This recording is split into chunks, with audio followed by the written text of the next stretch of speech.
not gonna be friends this football season. 3, 2, 1, and we're live there. We're live. Yes, and we're live on Insta. So hey, everybody, this is just the first couple minutes, a little change-up show. Jacob got chased down by a bad guy and partially run off the road, so he's stuck at Discount Tire right now, fixing up his tire, and I think he's gonna have to get a new rim. From the picture.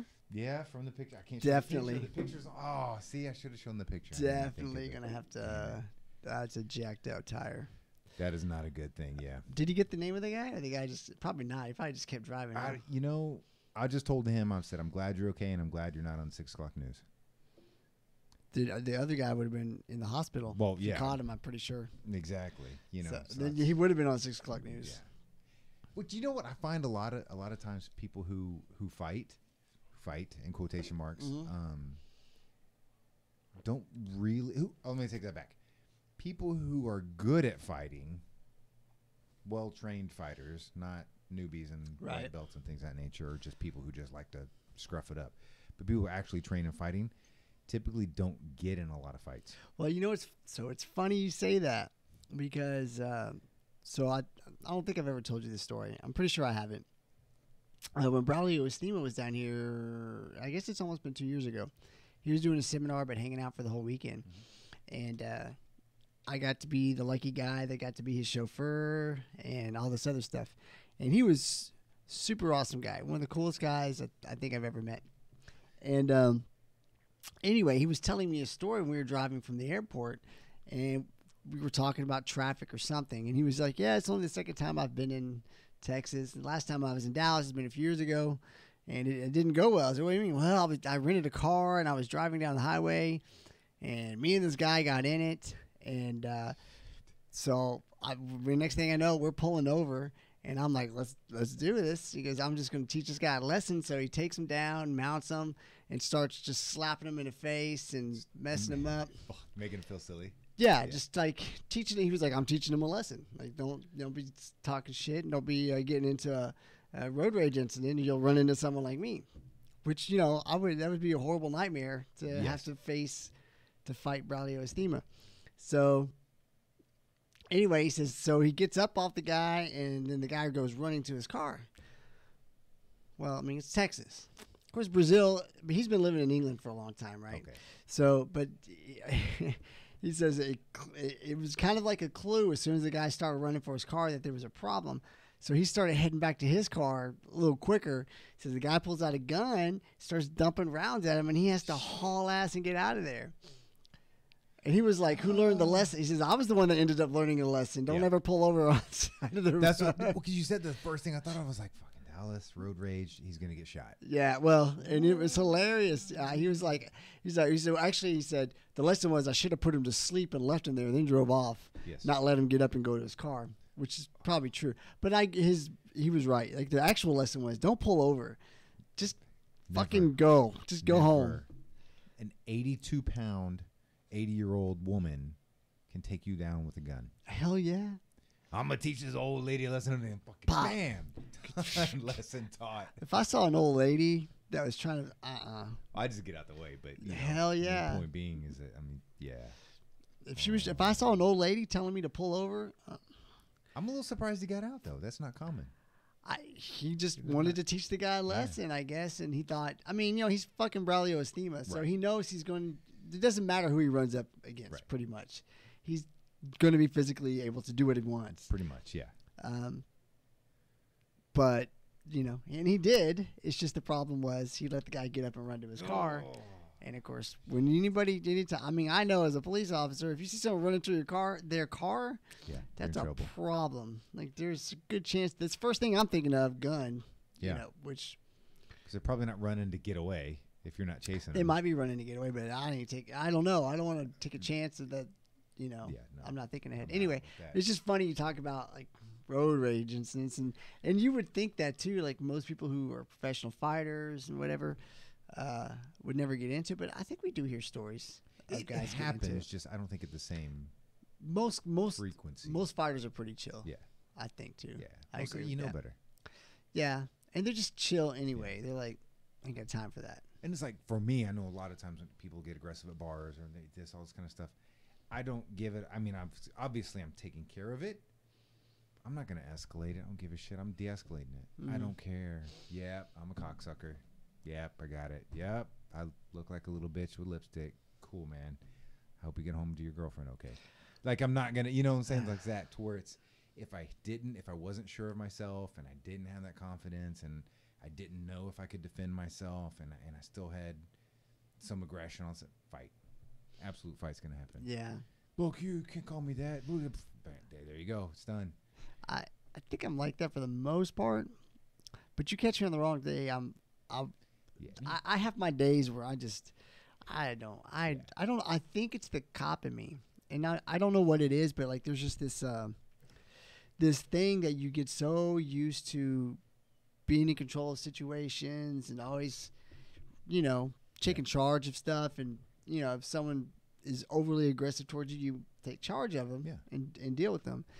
And so if I'm out, normally I'm pretty good about shutting that down, being chill, kind of the same thing. Let's just walk away. Yeah.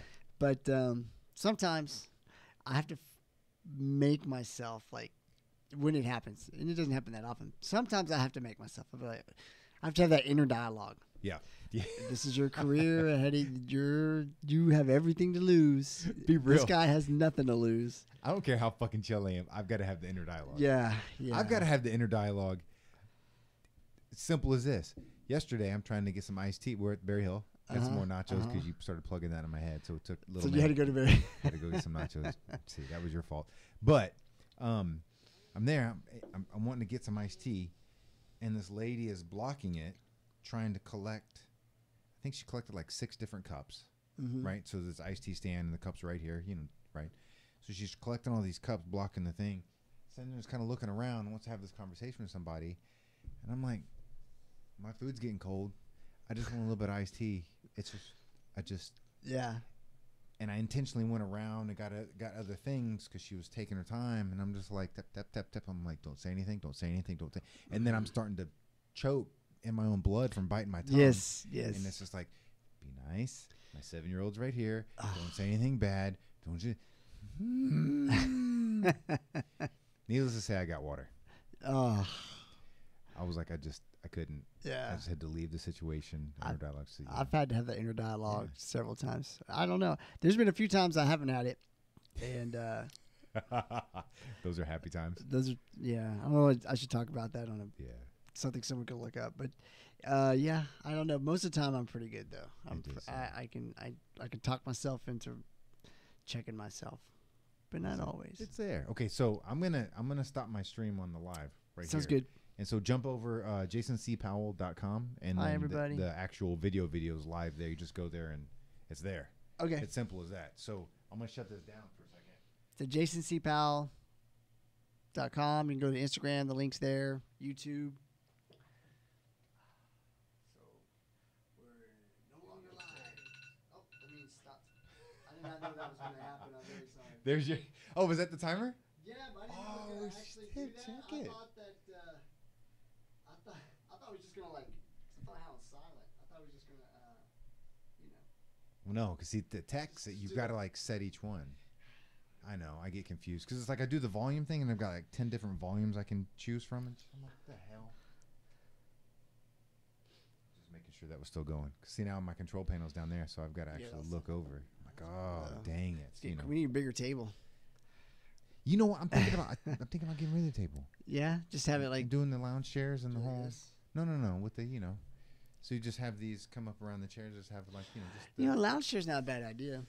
Thought about that, because it's kind of chill and relaxed. Lounge chair. It's not bad at all. Yeah, I saw yesterday between you two giants. I looked like this little peanut. Here yesterday between you and Brian. I'm like, God. I thought you were the substance, man. What the hell is that? Man, I was lacking substance. I was like this. I looked like I was 12 between you two guys. It's terrible. That was good, man. No, it was good stuff. It was good. Oh, dude. Okay, so how was the pork? Oh, it was so good. So my brother made like a ton of pork loin, so I got to take it home. I like to mix it in my eggs, so. Oh, yeah. Shredded, though, right? Yeah, it's all I shred it up and mix it in there just so you get a little meat in those eggs. Oh, it tastes so good. Actually, I had it for lunch, too. See, yeah, Eggs and pork loin was my lunch, too. It was just so good. You know, so I can eat like the same thing over and over. If I like it, I can eat it for weeks on end. That's most men.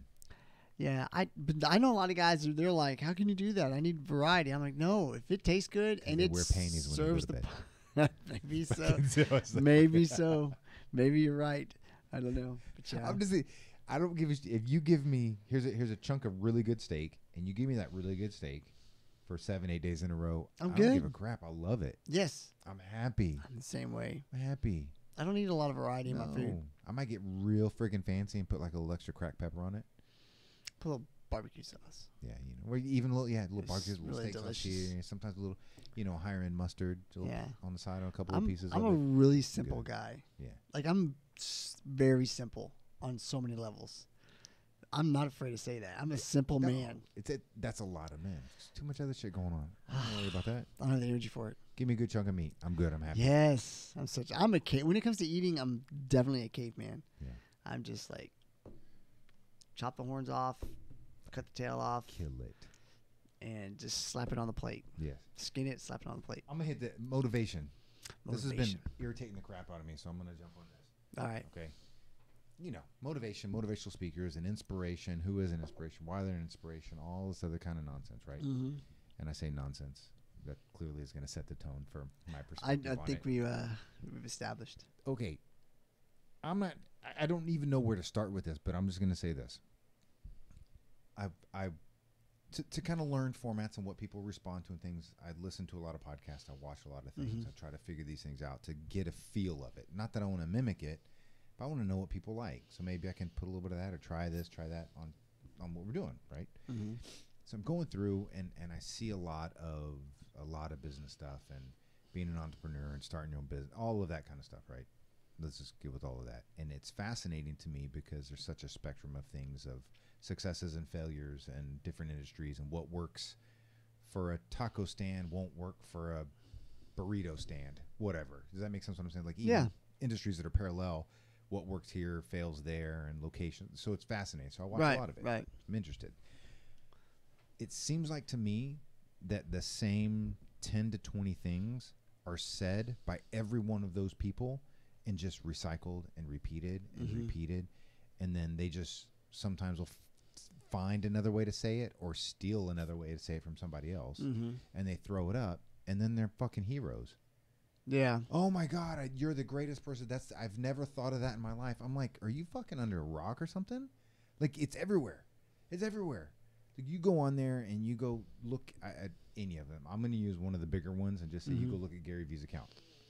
You go look at Gary V and his account or his podcast or any of those things on any one of the platforms, any one of his videos, any of that kind of stuff.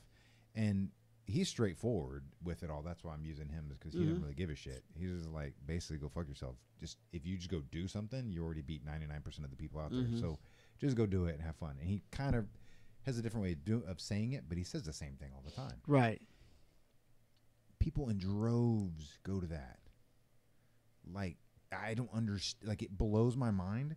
And there's some of those guys I know personally that are in that space. And I know them personally, and I know them intimately. I've known them for years, and I'm like, explain this shit to me, and they're like, I don't know. If I keep doing this, people love it, and I make a shitload of money off of it. And maybe I help one person out of the 10,000 that are there. But they're like, I'm happy I helped another person. Yeah. And I'm paying my bills, and I'm living the life for it. But even them, they're confused. What is it? What the hell? Like, what's the draw to that? What's causing it? I don't know. I was actually, it's funny you brought this up because I was kind of thinking about this today. I was listening to the podcast. I was listening to a Shapiro podcast from a Sunday special talks, whatever he calls it. I saw that one. Yeah, I listened to that one. I think it's Ty Emery. Not Ty Emery. I can't think of his name. Tio Emery.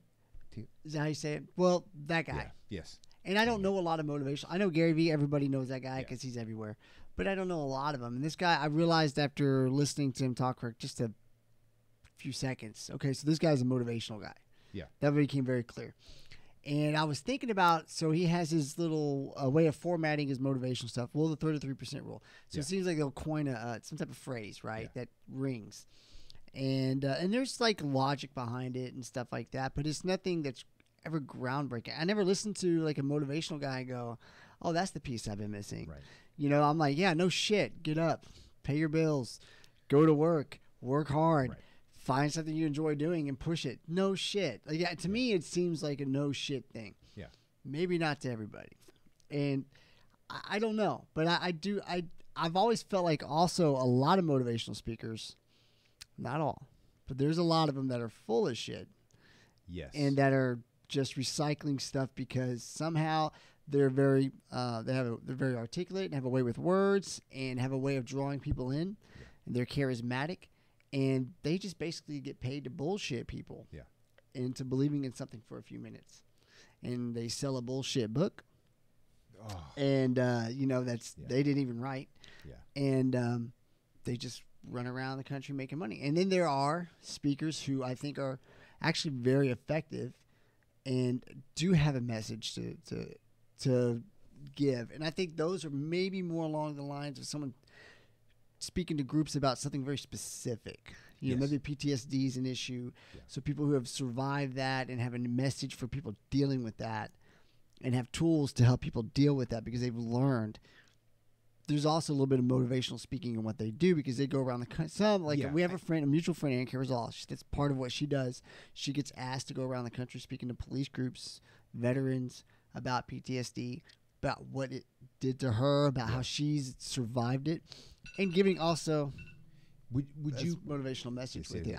Would you classify that as a little different though? I think it's still motivational speaking. You're getting paid as a speaker. Yeah, but. I just think it's more. It's topic specific. It feels more. I hate to use the word educational, but does that make there's almost a different purpose to it? It's a very limited defined goal in the speaking, but I think those are the effective ones. Those are the ones that are super effective, and they're coming from most of the time from a pretty good place. I think these generic ones. They're one step away from the infomercials about, hey, how you can own 7 Lamborghinis and have 12 girls in bikinis hanging around your pool in your $5 million mansion on the beach. That's a huge percentage of them until I hate the whole name drop, but until Gary Vee started his shit and started to get really popular 3.5, 4 years ago, because he came out and he was like, no, you're under 30, you need to go get a 2-bedroom place with 4 people, split the rent, and you're going to eat shit for about 4, 5, 6 years, and then you're going to have a chance. Yeah. Like his was different, and that's changed a lot of it. More honest. Yeah. It's definitely more honest. Yeah. And then you got, I don't know. I think there's a few that are legit, right? I think the majority of them aren't. I think they're just one step away from a cult leader, to be honest with you. That's what I feel like. And people are weak. So many people are weak, and they fall. They're looking for somebody to lead, to save them, to lead them. They need a leader. They need somebody that can give them the golden egg to life. When life's fucking hard, and depending on where you're born, who you're born with, what your circumstances are, it's going to be fucking hard your whole life. And that's just the way it is. I feel like this. I feel like some of these people would be equally successful, if not more successful, if they came out and said, hey, you know what? There's 3 type of people here. There's people who kind of waver that are like middle management, can lead some, but not a leader and that stuff. There's people that are pure followers, and there's people that are pure leaders. That they've got it. They can delegate. They've got great bird's eye perspectives, but can't do anything anybody below them can do, and top to bottom. Mm-hmm. Right? Classify people in those 3 areas. We're gonna me, the motivational speaker guy, is gonna help you identify which one you are, and then set you on a path for the greatest success there. Right. Because it feels like to me is that you go to some of these mega ones, right? And I think Tony Robbins is a big one for it. Yes, right? He's still old school now too. He's a little. Is he still super active? Yeah, I don't know. It's his price point is so high now. It's a little different. Yeah, it's ridiculous. And then he's got trees that come down. But I'll just use him because I think he was one of the first to get tens of thousands of people at one arena, at one place, and this big kind of hoorah thing, right? I feel like 95% of the people there are 100% followers.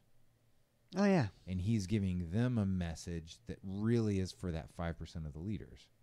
But they're just spinning their wheels and going to different talks and going these things and trying to do shit that's absolutely not them. Right. Does that make sense? Yeah, yeah. So I'm just like, to me, like, identify who the hell you are and then do that. As far as a classification of person. Too many people think, I want to go do my own thing, and then they suck at it and they fail and fail and fail, but then they hear that message, fall down 7 times, get up 8. Yeah. If you success comes through failure, you hear all those cliche fucking pieces. It's like ear abuse for me. Somebody's just like fucking hammering on my ears. I literally saw a guy at the gym with a shirt that said "Fall down 7 times, get up 8," and I wanted to just choke him. Not really choke him. I just thought, can you get something more original? Right. Put on his shirt. And at the core, I don't want people to get pissed off. It's a great message. I mean, it's true. It is. If you fall down, just get the fuck up and keep going. But aren't these things common sense? Like, right? So, like, come on. Like, this stuff is not rocket science. It is not rocket science that you have to work for things. It's not rocket science. You have to work hard. Yeah. I don't think it's rocket science. You know, it's not rocket science that if you can find something you really like to do and get paid to do it, well, your life's going to be better than if you were doing something you hated doing for 12 hours. And it's all How the hell is that rocket science? Oh, it's fucking great. So I'm going to use this as this right here as the example. All okay. Right. The podcast. Right. And is this podcast easy? I enjoy the shit out of it. Mm-hmm. I have a good time doing it. And during the broadcast, it's easy. Right. It's easy because it's just doing it, Mm-hmm. right? I mean, it just flows. It goes good. It's good conversation. We have cool people come on. All that kind of stuff. Love it. Right. Is it hard? Fuck yeah, it's hard. Yeah. I spent probably 25, 30 hours a week, which isn't big, but this is just a component. It's a lot of hours. Just on figuring out how to make all of these little things talk to each other to be able to, we don't use it a lot now right now, but because I need somebody doing the switcher. Mm-hmm. Have the switcher with multiple cameras Right. and multiple mics and the feeds and have it go out right. Right. All of that. Holy crap. And if you toggle one little thing, it's all fucked done. up. It's all screwed up. Right. And sometimes there's an auto update on one of the components. Shit. That just And you don't know which one. Ugh. So you got to go through and do this, right? And that's just not even all the tech side. That's just getting them to talk. Right. You know, and then I'll tell you, I probably, in the first month, I probably spent between all the research, 85 to 100 hours each week on the first 4 weeks. That's a lot of hours. Just research. That's a lot of hours. And then you're like, and you come in, you're like, oh, this is easy. Well, right. But if that light is right there instead of right there, it looks funny. Yeah. You know? Yeah. If this mic, if one of those little bars is a little bit off, well, then you sound like Tweety Bird instead of who you are. You know what I'm saying? Yeah. Right? Or maybe you get a little Barry White action going on. You know, well, can we do that? Yeah, I know. We'll be just two That'd be awesome. I can sound like Barry White. Oh. No, you talk about trouble at home, dude.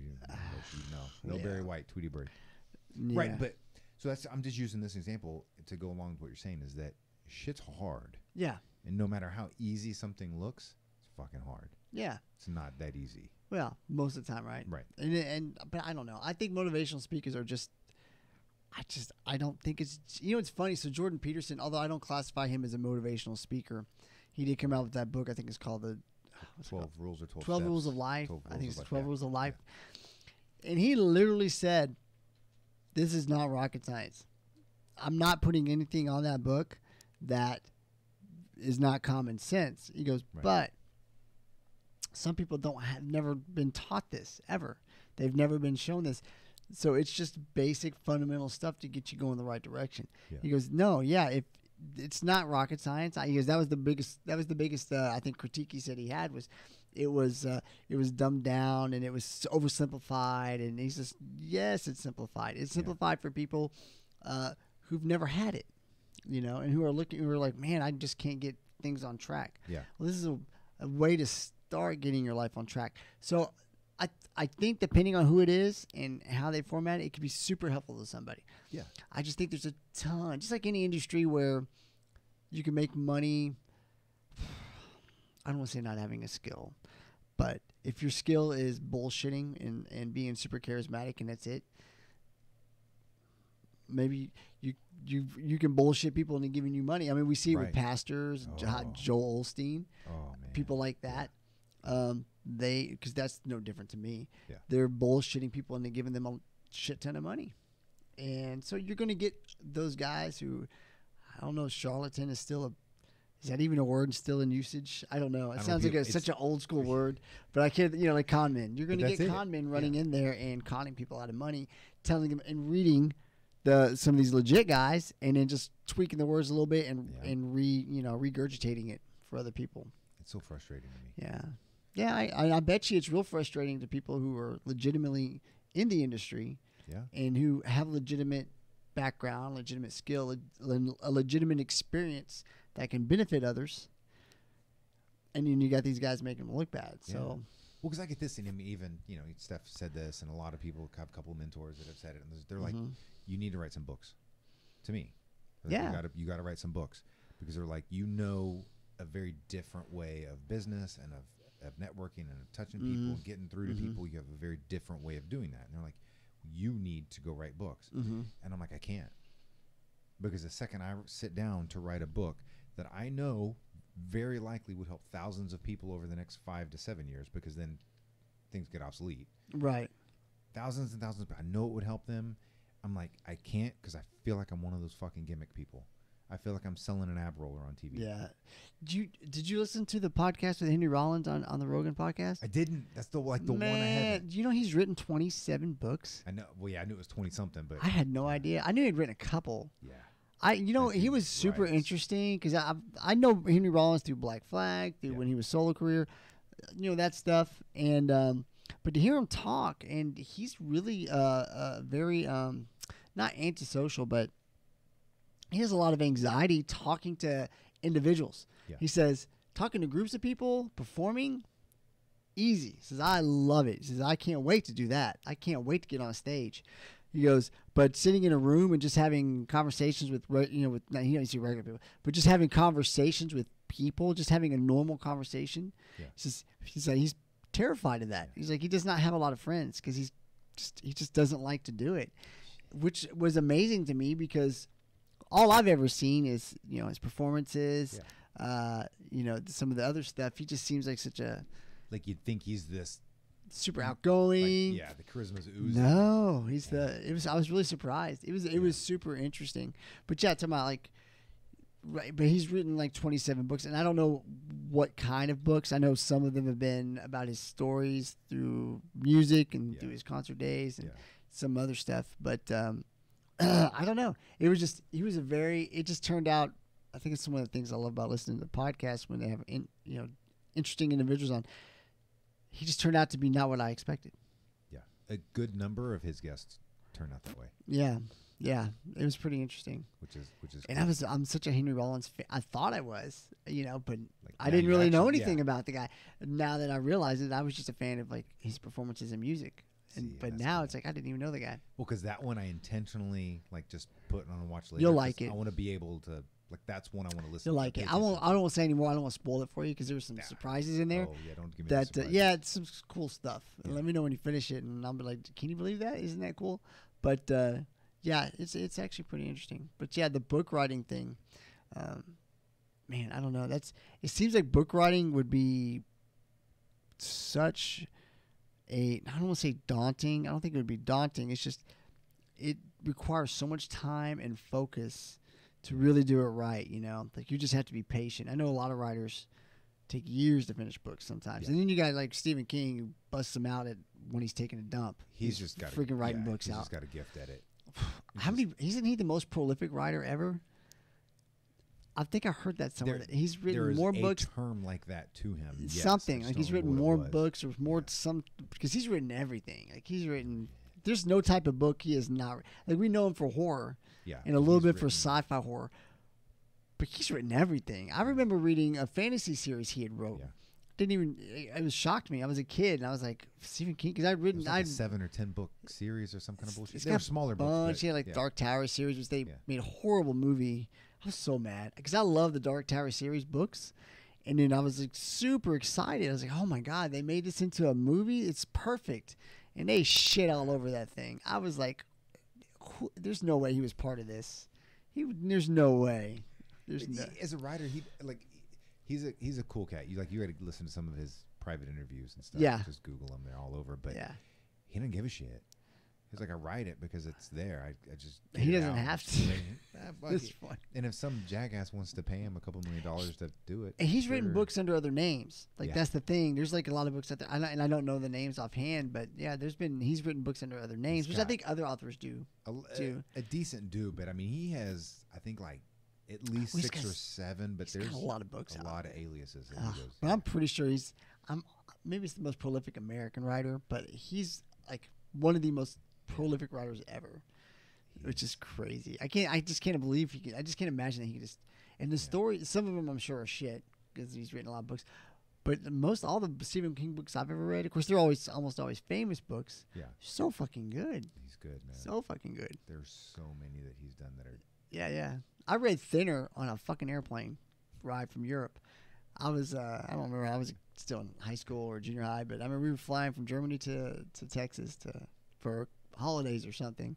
I read that whole damn book my eyes hurt for like 2 days because I just was like, I couldn't put it down. Like the whole trip, I read that thing in 7 hours. It was. That's a good number of his books. A good writer. I hate even say good writers because some bad writers you can get sucked into, but his books you get sucked into.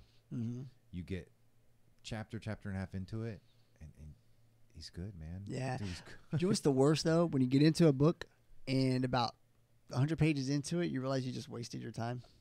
Oh yeah, that makes me down. so mad. Like I'll be like, and then I feel like I have this thing where I feel like I have to finish the book.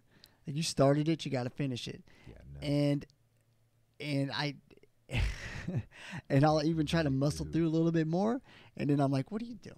Like now I know I'm wasting fucking time. Like I can be doing other things. When you waste time, like the older you get, the more you realize this. Yeah. Time wasting is one of the worst things you can there's such an effect. So if you waste 2 hours doing one thing, it's not just that you wasted 2 hours doing something that is not benefiting you at all. You lost 2 hours that you could have been doing something that would have been benefiting you. And you'll never get it back. It's gone forever. Yeah. It's gone. I was having this conversation with my sister. I was telling her, we were just talking about how busy I am. Yeah. When I stay, and we've talked about this, just when you're active and you're trying to do a lot of stuff, there literally is not enough hours in a day. Right. You find out very quickly that the day's not long enough for all the things you want to accomplish. And I remember she said, and don't get mad at me, Angie, but she was like, well, you just need to take a break and take a rest. I'm like, no, I don't want to. That is such a waste of time. In my mind, it's a waste of time to take a break. Like, what am I accomplishing? I'm literally accomplishing nothing by taking a break. You know what I'm saying? I can sleep at night, and it's not like every day is jam-packed. I get a couple of days in there where, I have a couple hours here and there to chill out. Well, you can chill out. And a break is you're going to watch football. Football games are going to be on. Yes, I'm going to watch football. That's a break. It's a little escapism. That's my weekends. It's Sundays, right? Yeah, it's a cool deal. And so you're taking breaks, but there's a good number of times games are on, and I just blast them up loud enough, put it through all the surround sound and all that kind of nonsense, and I'm doing something else. Mm-hmm. Because it's just there's a couple of games that I want to watch intently, but other than that, I just want to hear what's going on, get it going on. If something good happens, we got rewind now. Yeah. Go back, rewind to hit. Thank God for DVRs. Man. What's funny is, like, I remember when I was younger, like, if the Cowboys were on, and I'm still kind of this way, but if the Cowboys were on, or name the sports team, Astros, Rockets, or, I wasn't missing it. Like, I'm sitting the fuck down, I'm watching this. I can't miss the game. Can't miss the games. Now I'm like, if I have something else that's more beneficial to do, I'll be like, it's a game. Yeah. I'll DVR it and I'll fast forward it later. Or, like with NFL Red Zone or whatever, they'll have they do every game now where it's like a 30-minute, they do the games in 30 minutes or whatever. I'll just catch that and I'll see what I need to see. Yeah. And it's funny to me that my priorities as I've gotten older have really shifted to being productive, finding ways to be productive, whether through fitness or through whatever I'm trying to accomplish. And it's cool, but at the same time, it's you're never good enough, and which I guess is a good thing. I wish I was like this when I was 20. I just wasn't. I just was not even close to this. Watching football, they're doing something different with the commercials this year. I don't know exactly what that is, but breaking them up differently, so there's less breaks in the actual game. Yeah. There's something like going on. But, going back and coaching football and doing those things, I'd get game footage, and I'm like, I could blast through 2 games in an hour. Yeah. Through getting through all the bullshit and all this other kind of stuff, and it came to me edited and just going through Yeah. and then having to go watch an actual football games. I can't, dude. All the dead time. Oh, it hurts so bad. Yeah. It hurts. It's long. Now it seems really long, and I love it. But yeah, it does seem a bit sometimes. It's like, oh, come on, like a Monday Night Football game. Oh Man, that's a murder, because it'll sometimes, with all the commercials and all the stuff they throw in there, it just extends. And then a lot of times in Monday Night Football, they try to make sure the teams are, with the flex and all that, they try to keep them kind of even. So sometimes you get these long fourth quarters because it's close and they're timeouts and they're they're trying to save every second they can, so that game just extends. But you don't want to let go. You're like, I gotta watch it, but man, I need to go to bed because I gotta get up at 4:30 and get my day going. And it's dude, it's tough, man. Yeah, it is. It's so tough. It is. I bet it's what's spoiling me right now is I have so many fucking alerts. ESPN alerts and Fox Sports, all the sports alerts, all this other kind of nonsense with the apps and everything. I don't know how to shut them all down to be able to DVR a game, so I don't have the updates to go. I'm not one. Are you talking about like the sports updates? Yeah. I shut them down during the Sundays because a lot of times I'm doing stuff and I don't want something to spoil something for me. So I try to shut down my sports updates so I don't get them. Like, oh, here's the score. Like, yeah, damn it. I need to figure this out. I want a way to shut everything down on my phone except for phone calls and text messages. Well, can't you just shut off all notifications? I don't know if it's that easy, man. I kind of looked. I mean, you got Android, right? Yeah. On Apple, it's super easy. You just shut down notifications. No, I mean, I literally, this sounds... I know, I'm just kidding. I don't know if Apple does it. Does it do that? Is it that easy? I mean, I just go to my notifications and turn them off. Yeah. I can do them individual per app. I can turn off notifications. Or you can just shut them all down. Or I can just shut them all notifications off. I can shut off everything to where I get nothing. And sometimes I'll do that. Like if I got stuff blasting and I'm trying to watch Netflix or whatever, I'll just shut down notifications because I just get sick of it. There was a little video thing that sent me because Bixby's is there. Same thing as Siri. Yeah. Right?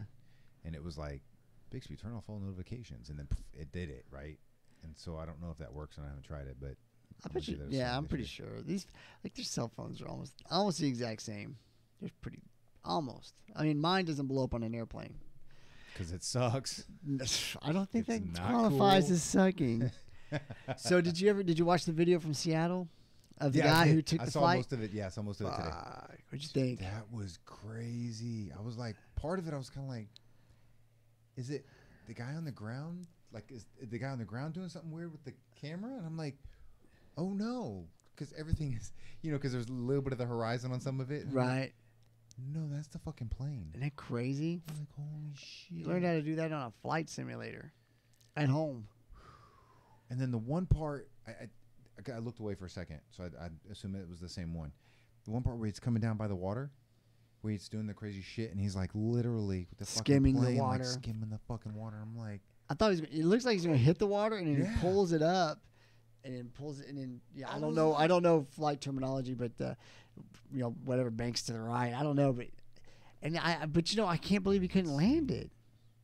Like if he can pull off all those maneuvers, and he couldn't land it, and then you've got them in your ear telling you what to do. I don't understand how you couldn't land it. I still haven't because he did. I will say this: landing is by far the most difficult part of any sort of piloting. But don't they have them on automatic now, where you can just kind of like you get your glide slope, you can do auto, so your approach is pretty much there. Okay. But then as you're coming in, depending on what's going on with different winds and different things coming through like that, you've got to be able. It's just not. It's not automatic. Yeah, you're not rolling a bowling ball. Well, I don't know. But he's pulling barrel rolls. Yeah, you'd think he just. You think he could. The way he hit level it out. Hit the water. The way he came down on that water. That was almost a perfect fucking landing approach, dude, for a short run land. I wonder if he was in there like no. Could have been shit pants. Like there's one of those scenes from a movie where they pull up, and like everything is going beep beep beep beep. It could have been, dude. I was crazy. I still, and it was so weird because it was a SeaTac in Seattle, and I've flown in and out of there so many times. It's crazy to me that happened right there. And I'm just imagining how they must have shut down. They would have to shut down the whole airspace. And you saw the F-15s in some of the videos kind of flying around. Like, yeah, don't fuck up too much. You're gonna get a whatever freaking missile they fire off those things now. Whatever they want. Yeah, I don't know what they're shooting off of now, but they're gonna get one right at the tailpipe. And that was crazy, man. It's a 29-year-old kid. I mean, I think he was like a service attendant or some shit. Yeah. For Alaska Airlines or whatever. So that was one of the, like, what's the story on it? Well, I haven't got the whole story. I just know that he was like a some type of, he was not even like he knew how to pull the planes out. He had done I guess a couple different jobs for them. But he was somehow service oriented in his job form. So it wasn't like he was a mechanic or anything like that. But he did have authorization to kind of be down there. But this is my other understanding is, anytime those planes are being worked on or they're inside the plane, they're required to have 2 people in the plane at all times. Yeah. They have like a 2-person rule, which I didn't know that makes sense. So I guess no one was just paying attention. He probably just was down there. They're used to seeing him. He's pulling out a plane, and they've seen him do it before, and people aren't paying attention. And then he hops in, and they said some people saw him go inside the plane and close the door. Yeah. And then, by then it was too late at that point. He fires it up and hits it. I'm surprised he even knew what runway to hit and to take off from, because that's a busy airport. Yeah, like I'm sure once he's out there, they were diverting planes instantly. I'm sure the maybe so. Yeah, I mean they're not gonna. So. We don't know what this dude's doing. My brother was like, he should have landed over at King County Airport, because that's basically. I mean, it's in use, but they're not. Yeah, there's pretty low. Not a lot of stuff going on. When you fly into SeaTac, you see it. Well, I'm sure. Like, I mean, I don't know. I mean, I knew it, I guess, because I've flown. When you fly in, you pass it. Yeah. You can see it, and I've driven by it about 1 million times. So it's more just for. I think they just do a lot of testing and. So was he just joyriding? I think he was just going for a joyride, and it just turned into be his ultimate last. That's a hell of a way to go out, though, right? That's a way to go out. I mean, hey, dude's got balls. Fuck yeah, he's got balls. I was like, if he landed that thing, you're gonna do a little bit of time, but you would have been legend. He would have gotten so many free drinks. He would have got laid so much. Yeah. Forever. He was set. He could have wrote a book and become a motivational speaker. Dude, could you imagine how much people would, even still, probably pay for that story? Hell. They're gonna make a movie out of that movie. He's making money. If he wasn't part of the freaking landscape on that little island out there, he crashed into. I have an impression. I feel like he's gonna make money. That situation like that. Well, if he landed it, I think 100%. If he had survived that, once he got out of prison or whatever he got. He would have been set. They would have been paying for the rights to the movie. They would have been, some type of book would have been written. Damn, he could have landed it. Turd ass. Man. Shit. I don't know.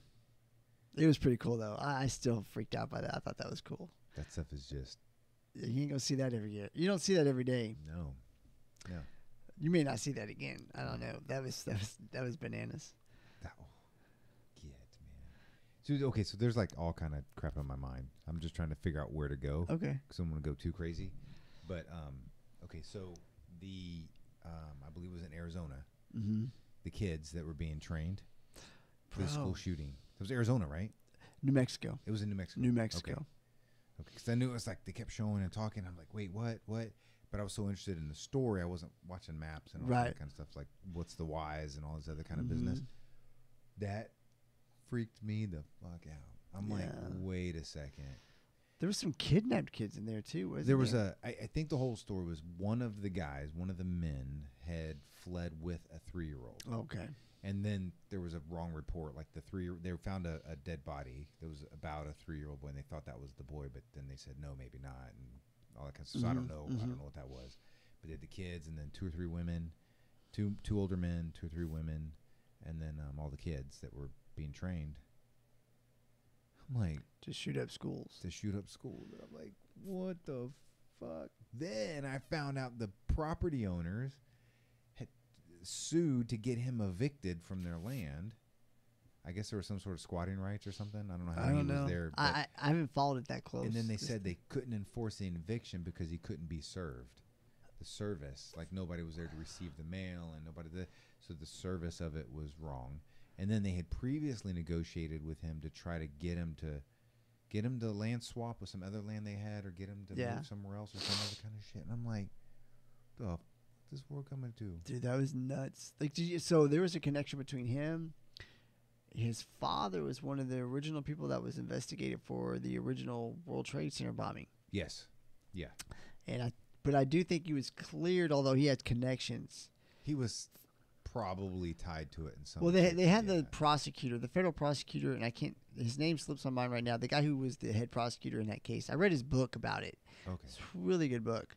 And he talks about all the wiretaps, all the conversations they heard, and it was, I remember when I think it was 1993, because I remember when that bombing happened. I didn't realize how serious it was at that point. And that, reading the book, all the people that were hurt, and they had a shit ton of freaking, I guess it was fertilizer explosives or whatever that they had packed in there, and they thought it would do the trick and knock down, I guess, enough of the base structure or something to cause it to collapse. But that guy was on TV, and I guess he was kind of saying he was not part of the conspiracy, although he was originally kind of part of it, but he was not really part of the actual execution of the.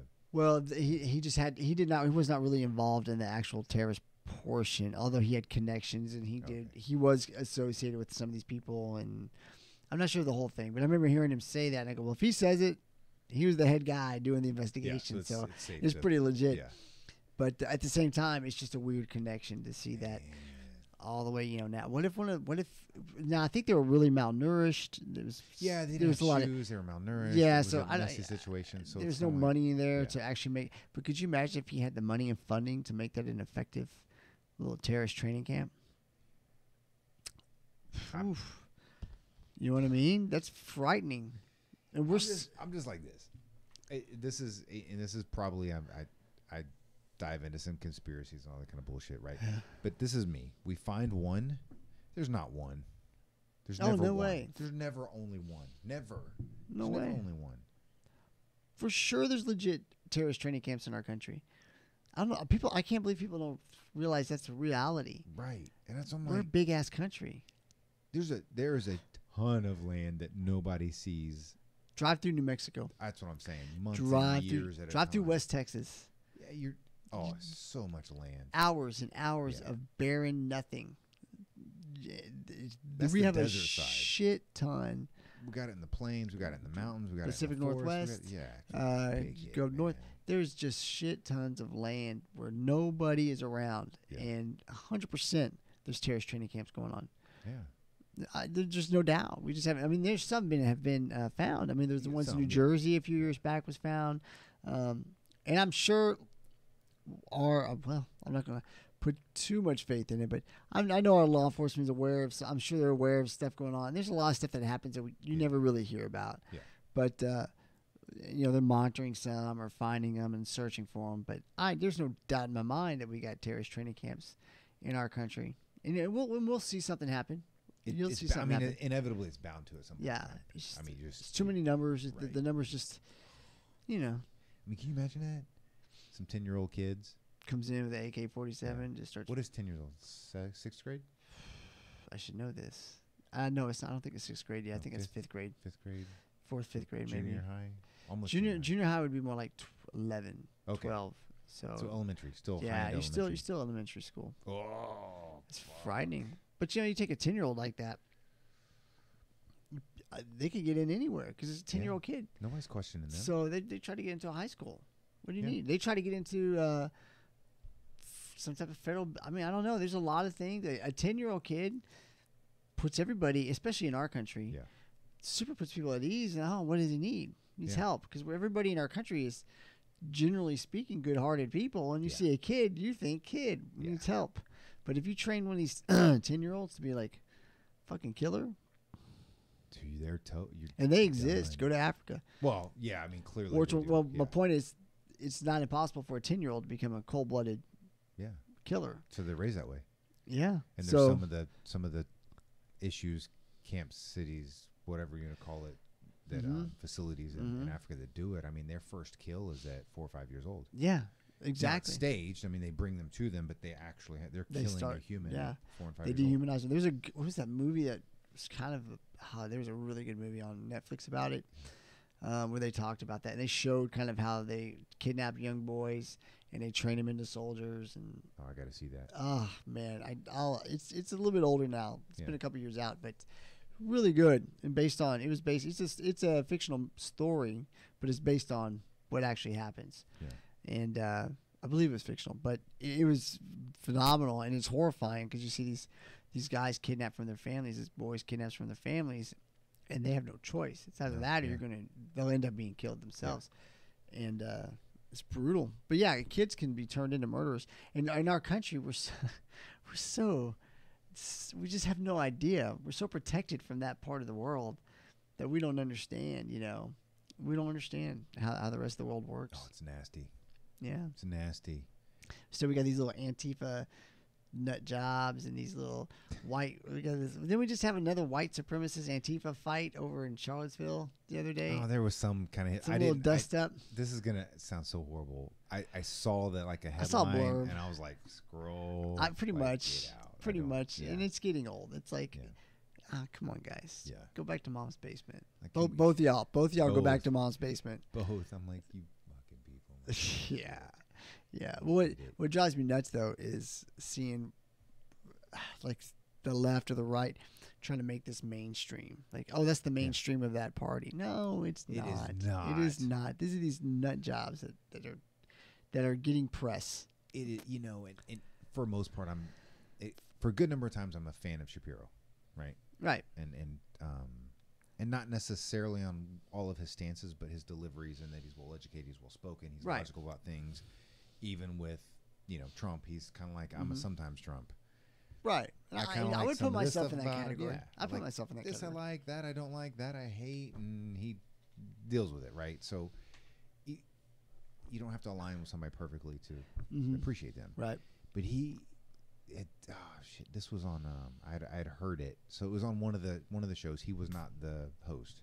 He went on somebody's show, and he even one time said, if something to the effect of, are you going to vote Democrat never ever for any reason or that kind of stuff? And he was like, basically, no, I'll never vote Democrat for the simple fact that they have to learn to become rational and not so crazy insane. Also, like he just took the whole Democratic Party and the way he answered it, and just like they're all a bunch of idiots. I was like, oh crap, and so we're all guilty of that at some point. Yeah. Oh, for sure. And that was kind of the point, is just the fact that even somebody I'm like, agree or disagree, I appreciate 95% of what this guy says.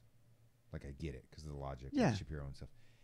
Just still, I'm like, how are we at a place that we're going to pigeonhole and attack all of these people? All of them. They're all idiots. They're all... Yeah, I think it's dangerous to pigeonhole whole groups of people based on whatever. And it's, so I could definitely vote for a Democrat. It would be, I don't see any right now that I could vote for, but I could vote for a Democrat under certain circumstances. Yeah. But I'm relatively speaking a conservative guy on a lot of topics. But again, I think I've talked about this before. Our ideologies are changing so much, and what used to be conservative doesn't really exist anymore. Like, that's not those are I would classify you as a hardline libertarian. Yeah, that would be very accurate. Yeah. But I just think that I think our definitions are changing a lot. Gay marriage is just a normal accepted thing, and 20 years ago, 10 years ago, that was a controversial statement to say gay marriage should be allowed. Hillary Clinton and Obama and former President Obama weren't saying that. They were saying, no, traditional marriage. Yeah. They were towing the political line. They weren't playing games with that. I think a lot of us out here are like, why? Who cares? Yeah, the big cities are like, what does it even matter? Yeah, who Can we- cares? yeah. Like, I don't care. Yeah. Like, let anybody get married. Like, that's their choice, Yeah.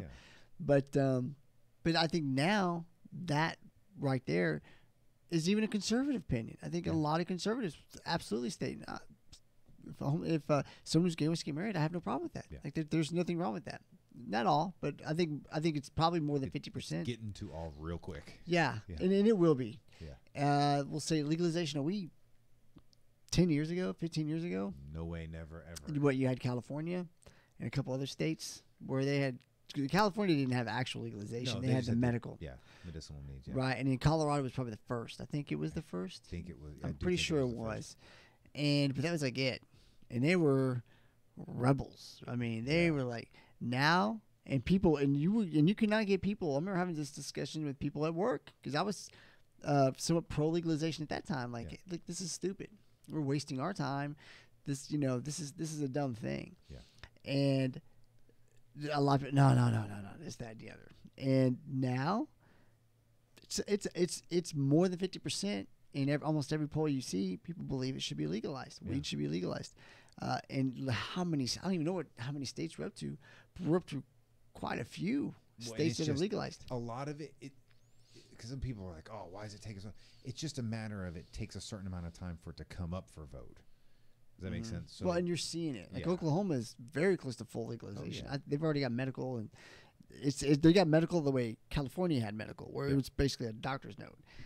For a headache, get you a prescription. Yeah. So they're like right there, and you're talking right there. That's the South, and that's right on the edge of the Bible Belt. So you're in Oklahoma. I lived in Oklahoma. I was a kid, but I lived there for a minute, and it's the South. Trust me. Oh, it is. Yeah, absolutely. So if they're there, I know Texas is coming right behind them, and then once the Bible Belt's swept, it's the game over. It's game over. I think when Texas switches, that's the final. Which I think will be the first southern state. I mean, I don't know about Florida. Florida's such a weird. I don't such know a if Florida's weird law on it, man, because I'm like, state. I don't even know. You go to Florida and everybody's high. There's so much weed everywhere. That and and pills. Yeah. All their freaking pain clinics they got out there. I'm like, is it legal? I don't even know. Like, seriously, I don't even know. I don't think it is, but honestly, I don't know about Florida. But Florida's a weird state. Like every. I'm gonna get in trouble for saying this. If there is a zoo for white people, it is Florida. Like, if you hear a weird fucking story, it's probably Florida. It's probably Florida. That is a weird. I never knew. I always thought of Florida as Miami for the longest time, and now I know that's not really Florida. Like, Florida is the Panhandle and that some meth lab trailer park. Oh, it's scary ass places where And there's some good, nice places. Got to do the PC thing. Yeah, like I don't know. I'm sure. Obviously, it's got some nice places. Cities, Jacksonville and Orlando and Miami. Right. Yeah, okay, bigger city. Yes. I guess I've never been there, but I'm assuming. Yeah, I've seen nice pictures. I've seen them in the movies. I don't know, but man, Florida is that's a scary fucking state, man. See, so drugs. I gotta get, and I know we gotta walk a line because of your job, right? Yeah, kind of. I feel like it's okay to express my opinion. So it's an opinion. You're not saying this no, is how you enforce law. Absolutely not. Stuff, but this is something. I have these conversations with everybody, and then I've openly put out that a lot of my political views are shifting to label them to libertarian. Right. From conservative to libertarian, but really it's so many of the similar things. It's just less government, right? This is one of these conversations I was having with some people over the last few weeks, is with drugs across the board. We've touched on a little bit here. Yes, we have.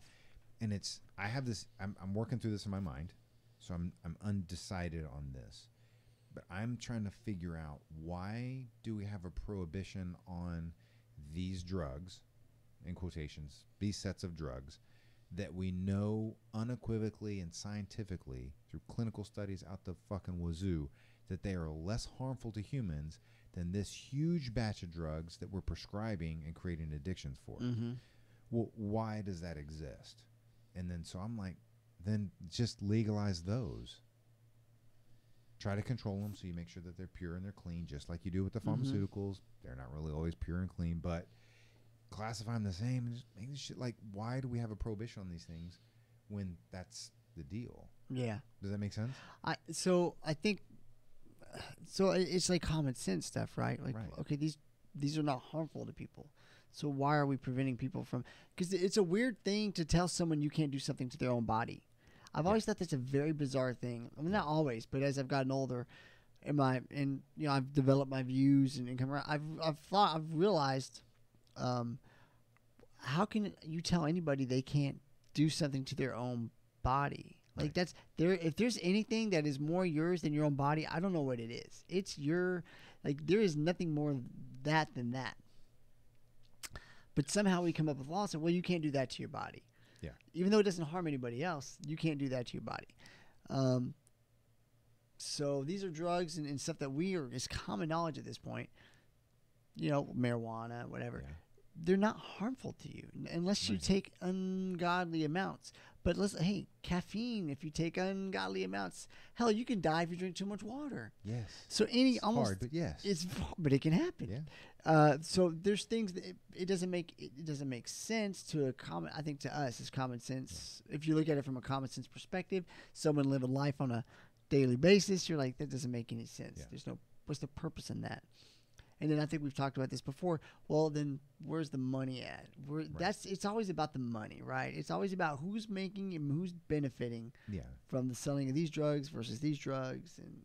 And, I'm thinking if you legalize it, you could still have pharmaceutical companies control a good portion of some of the harder drugs, right? I mean, so there's still a control, so there's still money. So inevitably, you probably increase their profits. I think no doubt. Well, I just think that automatically pharmaceutical companies and your tobacco industry and your alcohol industry are immediately going to jump in on some of these and start, because they already got the finances and the ability and the structure and the logistical ability to just immediately jump in on something like that and start making money from it, right? But I think that there's another issue in our country. A lot of our laws have been developed off of a morality based. Yeah. I think we could agree on that. Yeah. We're coming a little more away from that, and there's a place for morality based laws. There is a place for that. Yeah. But there's a balance. You can't. What level of morality do you impose on everybody? And I think obviously for me the easy balance is when it's harmful to people around you. Yes. If you're harming somebody else, well, then that's bad. We need to somehow prevent that. But if it's not harmful to people, if you're not hurting people around you by what you're doing, you're not impeding on what their activities are, what they're trying to accomplish. Then what? Yeah. Then why are we prohibiting it? It's simple as this: we allow people to eat and consume as much sugar and refined carbohydrate as they want. Oh yeah.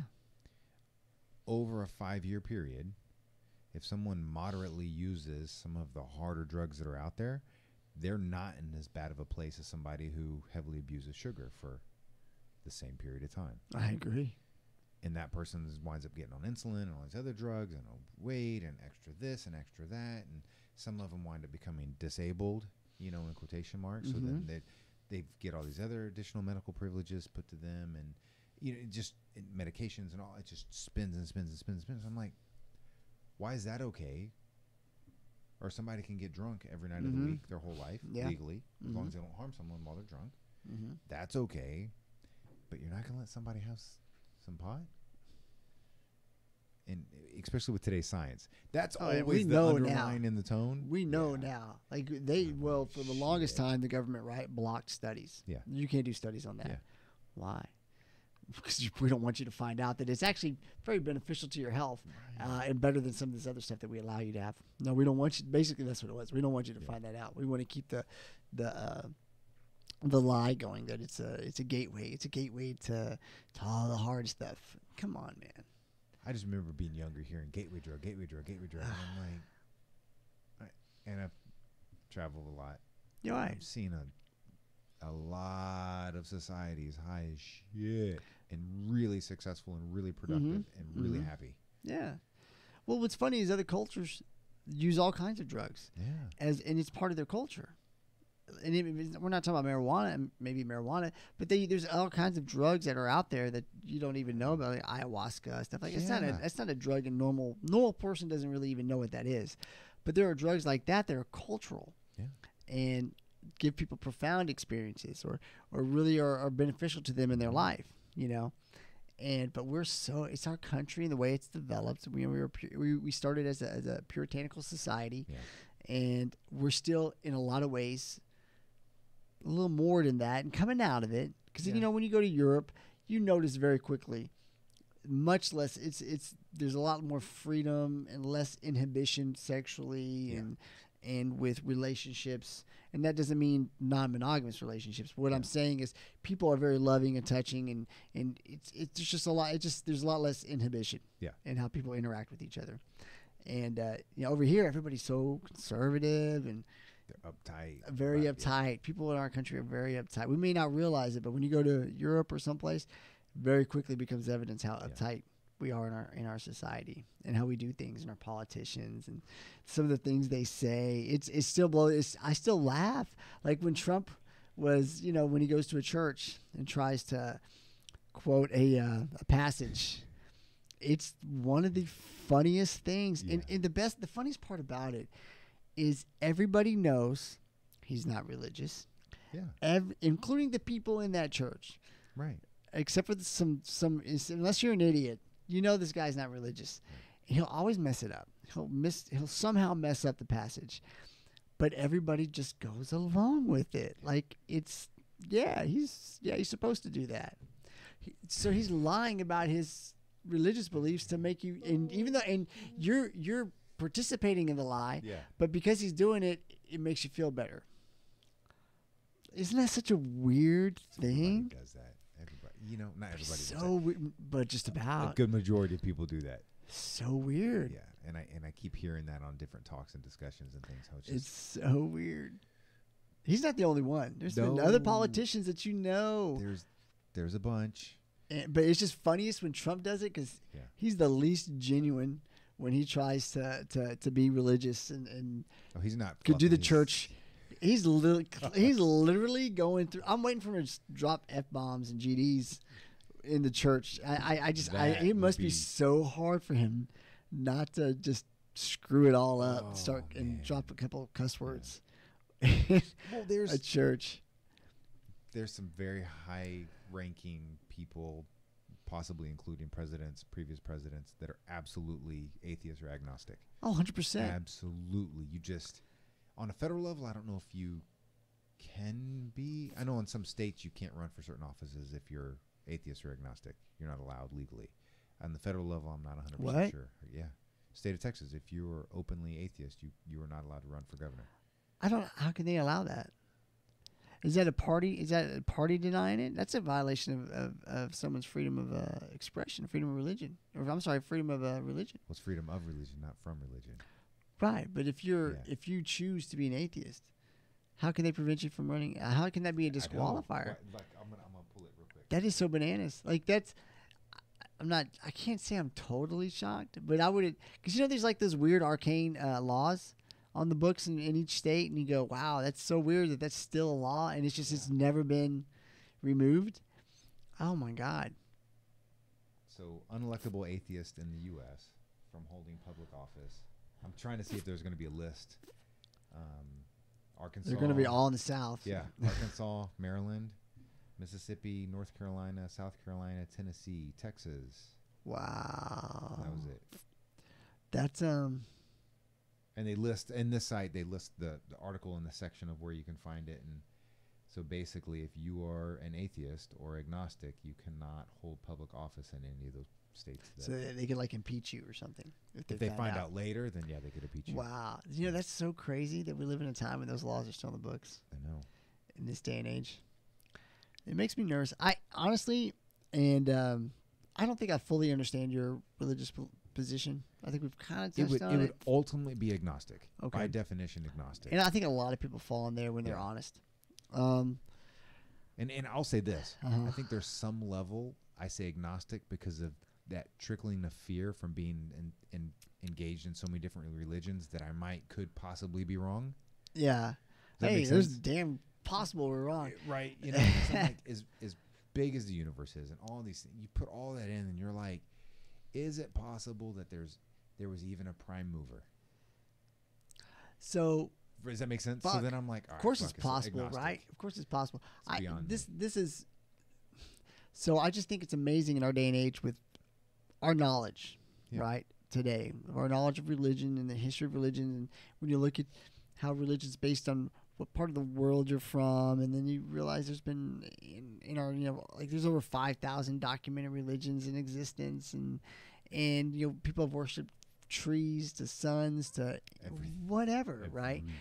Yeah. You would think at some point it clicks. Okay, there's not some super being. There's not a guy with a beard in the sky, you know, with his hands on like a puppet master, pulling all these strings everywhere and aware of everything that's happening. Right.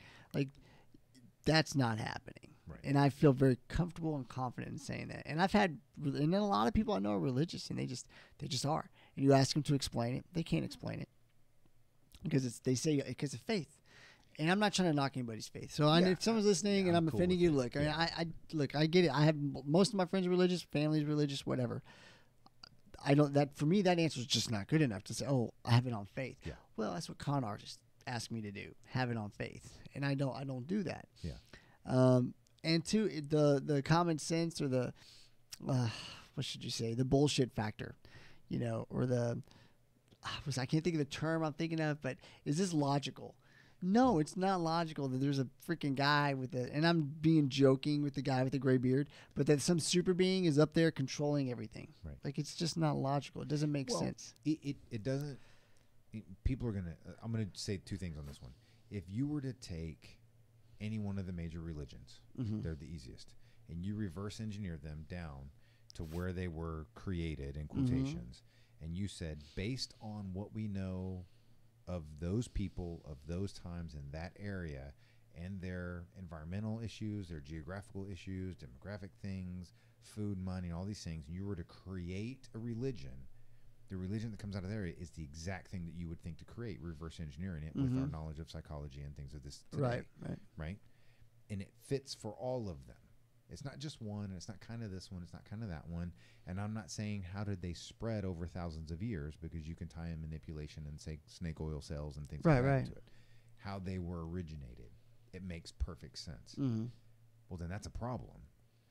Because if it is a single deal or a way or a thing, then it's going to be universally similar across the globe, right? That would make sense. The other one is the whole thing of the all-omniscient and all-knowing, all-powerful gods, deities, call it whatever you want. Say it's one, say it's 1,000, right? Or 2,000 in the case of one of the major religions. Right. You say that and you're like, okay, if you always have the free will issue, you always have the independent action issue, you always have the stuff like this, then let's just take the one thing I like to ask a lot of people is say, okay, explain to me why 5 million children under the age of 5 die every year of starvation, not knowing a god or gods, not having the ability to be exposed to this type of a thing, not knowing all these. I'm like, what sort of all-knowing, all-powerful being would do that? As opposed to clean up the shit that's running around the world. Does that make sense? Like, it just doesn't jive. So why would a being create people to live in misery? Right. Because most people in this world are born and live and die and suffer in misery. Right. And pure shit. Like, right, in conditions you can't. Most people here in our society can't imagine. And I don't think there's a good answer for that. And what you will be told, at least what I've been told, or what I was taught at one point, I went to church every Sunday, tried really hard to believe, I'll give you a couple examples. One, they just said it's a grand plan beyond your understanding, and this is the one that they would get you. They're really good at churches and religion can be very good at using visualization to teach a lie. Yep. And I'm sorry, I'm gonna be very honest and blunt about how I believe about it. And they would always be like, let's say you take one strand of a You take one little strand of a rug. Well, if all you see is that strand, you can't see the entire rug. Well, God sees the entire rug. All you see is one strand. It's just a great visualization because you go, well, shit, that's a really good point. Like, if you just look at that one strand, you're thinking, well, this is nothing. This isn't a rug. And then you go, oh, I get it. So there's a big grand plan in place, and this is all I can't see. I can't see the whole picture. That's bullshit. That's got nothing to do with a 3-year-old or a baby born in a North Korean fucking gulag. Right. Explain that where that fits. Right. How this child's suffering is so easy for people in our country or in comfortable environments to sit there and make these statements. Well, you can't see the grand plan. Yeah. It's faith. Well, you don't live like that. You don't. You don't live eating a meal every 3 or 4 days that consists of a quarter bowl of rice, and that's supposed to sustain you. Yeah. You don't live constantly in starvation and malnourished and sick, diarrhea, pure fatigue because you have nothing. You don't exist in these and then you get people torturing you, or your family gets murdered. Or you were supposed to get murdered, but somehow you survive, and you're born with, and you're left living in these horrible conditions with disabilities, some fucked ups. You don't live like that. So but you're going to tell me, and you're going to tell that person, well, there's a bigger plan in place for you. Your glory is when you die, when you're finally given for these people, death is relief. Yeah. And then you get to go to heaven. Well, that's so easy for you to say, sitting in your fucking house, eating you're trying not to overeat, right? Because you've got so much goddamn food in your fridge, and you're trying not to eat too much of it because it makes you fat. While you watch Joel Osteen on television, telling you to send him some money so that he can help starving people, when all he's really doing is making his house bigger, fueling up his G5. And, buying another plastic job and boob job for his wife and 15 girlfriends that you don't know about. I'm getting emotional because it makes me really angry. But it's real. It makes me really angry. You're not saying anything wrong. And I know it pisses a lot of people off, and you're supposed to be a world of being apologetic and all this. But no, it's just simply this. In a lot of my foundations, people are like, well, if you don't have God or gods or whatever, you can't be moral. And you can't be this. And Sam Harris goes on and on. I love when he talks about it. Yeah, he goes on. So I won't regurgitate a lot of his things, but it's this. Well, why would I want to be good if there's nothing to be good for? What the hell does that even mean? Nobody desires to live their life in suffering. Mm-hmm. No one. Mm-hmm. So what do? So some of the tenets, and I'll avoid the religious things, but some of the tenets that I live by is you do everything you can to reduce the suffering of everybody you come across without increasing your own. Okay, well, you just made a better place. If you can do that, even half the time, 10% of the time, you're making a better place. Mm-hmm. So then if everybody's doing that, everything's getting better. But, well, what's our purpose? Well, who the fuck are you to think that we're so grandiose you actually have to have a purpose? Mm-hmm. Like, really? Like, just, and so the people, take a scope, look at a scale of the universe, the known universe. Let's just take that. The known universe. You're right. Because every few years, shit gets bigger and more, right? I mean, it's just bigger and more and bigger and more. And you get all that, and I'm just kind of like, if you can see that, and you think your little batch of DNA and organic material has to have a meaning, you got a fucking problem. We're such a narcissistic people that we think we're special, and. Right. One of my favorite movies all time, Fight Club, and which I've never seen. Oh, that is honestly a travesty in life that you've never seen that movie. You would love it. So this character, he has this great line, and it's one of my favorite of all time, and it basically says, I'm going to kind of mess it up a little bit because I don't have it memorized by heart, but it just says, you are not special. You are not a special snowflake. There's nothing special about you. You're the same piece of decaying matter as everything else around you, which is 100% true. Yeah. We are just decaying matter and existing here for a little while. What's our purpose?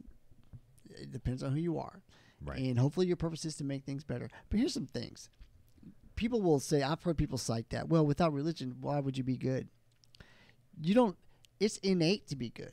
Right. If monkeys are good to each other, animals, they take care of their own. They're good to each other. There's examples. They don't have religion. They're not religious. But they're God's creatures. Well, okay. There's the other one goes, yeah, but they have God in them, right? Yeah. Oh, So, but you can never win an argument like that either with someone who's just going to go to, well, but God is guiding that. Yeah. Well, I can't. You know, I'm fighting a straw man. I'm fighting something that is impossible to disprove because if it's impossible to disprove in my mind, it probably doesn't exist. So it's hard to fight that if someone's going to, and I've run up against that where I've had conversations and I've brought this logical thing. I've brought up logical arguments to them and they fall back on, well, it just takes faith. And how can you explain that one time when I was driving down I-10 and I had this feeling that I should exit right here, so I did, and then I heard later there was like a really bad accident right at the next exit. That was God saving me. Oh, so God said, fuck the other guys? Yeah. Is that what that meant? You're so special. But you see? Yeah. But that's the stories you get. Yeah. And I'm like, do you not see the fallacy in what you're... I don't know. And I don't have a real answer for it other than people need salvation. People need to feel safe. They need safety nets. Mm-hmm. They need someone to be their father figure, mother figure their whole life. And they need someone to tell them that this is not all there is. Right. That this is it. They want to believe there's more. Yeah, and I mean, I feel like throughout history, when you look at all the religions and theology that have been around, and you study them, is that I truly feel like a lot of those religions were created to control the people. Then, as societies became more and more technologically advanced over more recent years than latter years, but even including them, is that the religions then became an excuse. Yeah.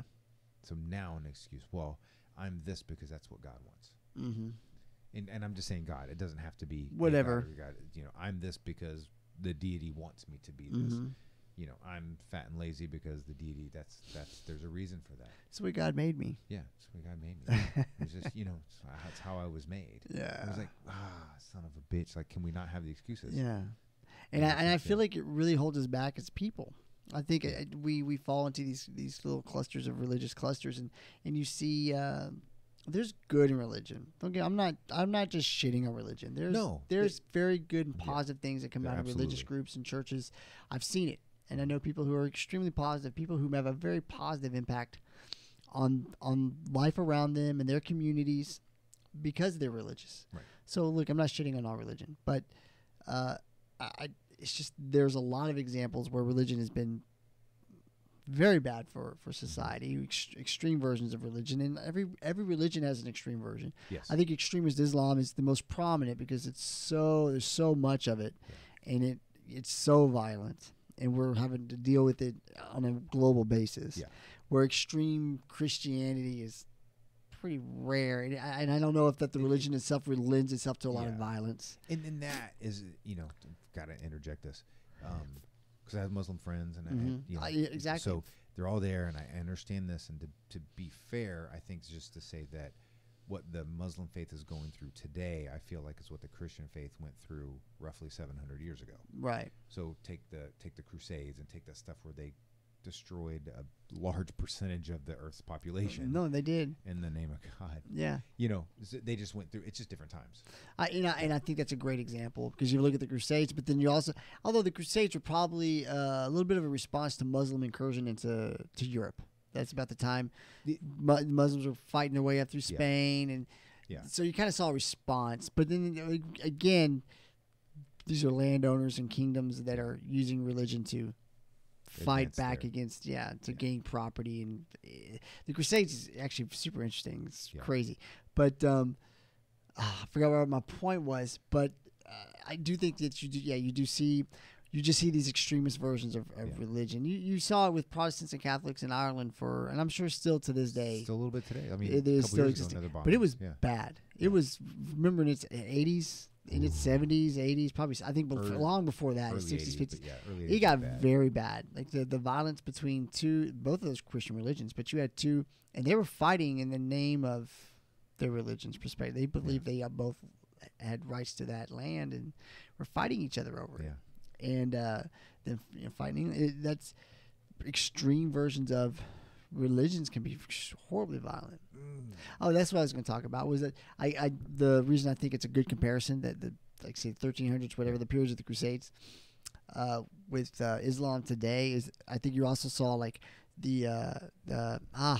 man, it's slipping my mind where they would have the hearings and trials, and they would accuse people of witchery, and they would heresy, and all of that stuff. Well, you see that with extreme Islam, with the same type of thing, where people are apostate and all that stuff, and they're getting accused of that, and you see these horrible mercy ways. killings and right. So I do think that maybe Islam is in that stage where Christianity was, it's like you said, 700 years ago. It is, and people are like, oh well, ha ha ha, it's a religion of peace, and ha ha, that's bullshit, and they're coming down hard on them, and you're like, hold on, wait, go back, take even Christianity and all that. If you people say this all the time, if you go by what the Bible says, it's a pretty violent fucking book. Mm-hmm. You're gonna be killing a lot of people. You're doing some really bad harsh shit if you actually go by the book. Mm-hmm. Okay, well, same thing with with theirs. I'm not even gonna say the Muslim faith. Mm-hmm. Same, but just theirs in general. You go back to any of them, there's some bad shit. Because before the Crusades, you had a bunch of there were the Buddhists and Hindus and things. They had their fucking cleansing going on over there. Everybody's going through it. You know what I'm saying? So it's one of those that it goes through. And you know what? One of them I don't know that happened. I'm saying this because it's popping into my head. You go back to some of the Egyptian pharaohs. They were pretty welcoming of other religions and other things, and they were controlling. There was slavery and there's all this other kind of bullshit then part of the times. I don't know if they ever went through a conquest like that. I'm trying to think back. I don't remember. I know there was some issue. They did have fights and border fights, and they split at one point. Yeah. Like the kingdom split. And I know when they had like two. God, they had two kings. Then they combined the kings together. And there was like, I don't know the history of Egypt real well, like the Egyptian, their history as far as that goes with all that stuff. But I do know there was some splitting here and there, and there was fighting and things like that. But it's just, I don't know. Yeah. Religion is ultimately going back to what our original point, I think, is that it's just, I just feel like we are at a point where we're growing out of it. And I see religious people fearful of that because they're like, wow, the number of people claiming to be atheists is growing. The number of people claiming to be agnostic is growing. Church membership's down. I think this is to be expected because our science is evolving, our knowledge base. My son is super into science. And he's like, Dad, did you know that light can do this? Did you know that you can travel faster than the speed of light? I just read this article. And, he's 15. Yeah. We're about to be 15. And when I was thinking about that. I was freaking playing. Where's my cap gun, man? I was playing, I was over cap guns. But, at 15, I was thinking about sports and girls. Mm-hmm. That's the only thing I cared about. I didn't maintain my GPA just high enough to keep playing sports. That was it, And no, my son is super into all this stuff, but I think that's maybe across the board. I think a lot of kids, they're growing up in such an information age where my son has a cell phone just like me, and you can look anything up at the touch of a hand. What does this mean? Yeah. Wow. We didn't do that. What did you have, like Encyclopedia Britannica? No, you had to go, and like microfiche was the cool shit back then. Remember that microfiche? That was horrible. What? It was like cool but horrible. Yeah. That was horrible way of looking up information. It was bad. Oh my God! You actually had to go to a library. Yeah. Do libraries still exist? Yeah, they still exist. You still check out books. Why? It's ridiculous. Who goes to libraries? It's a government funding thing to say they're helping reading or some bullshit. So another waste of our government funds. Yeah. I would love to see who goes into a library.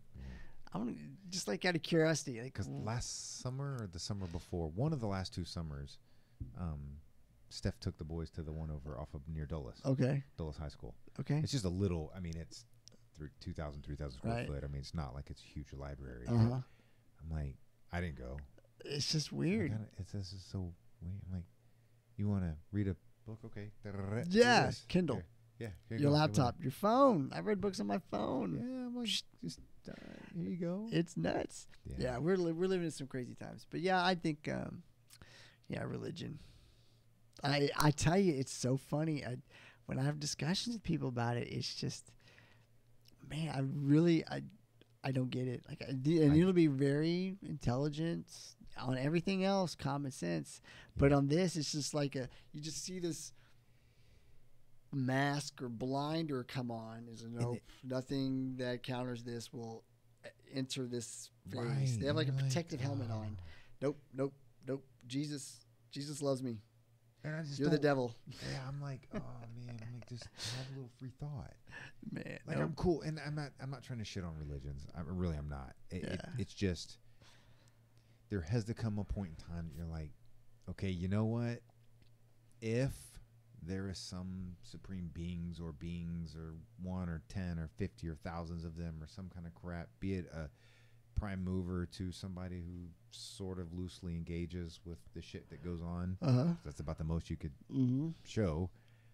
Cool, but I don't see it. I don't get it. So I'm just going to be a good guy. I think that works. Shit. You know what I'm saying? Like, I like when people go, well, what if you're wrong?